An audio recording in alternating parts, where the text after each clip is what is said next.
Hi, everybody. Nick Estock here at AddUP Solutions Center. I'm joined with a couple of friends of mine, Ed Herderick with NSL Analytical and Prue at UPM Additive Solutions. So we were just at lunch earlier today. We were talking about some of the challenges that our customers face adopting this technology.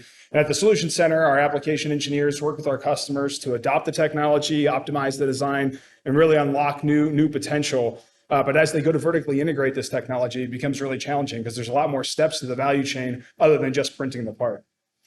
So at UPM Additive Solutions, we're here to help everything outside of receiving your machine in through coordinating your logistics from not only your build plates, but through all of your post-processing needs. And then at NSL Analytical, we're helping our additive production customers in two major ways. One is testing the chemistry and flowability characteristics of the metal powder, which is the feedstock for the equipment, to make sure that the prints are going to perform the way we expect them to.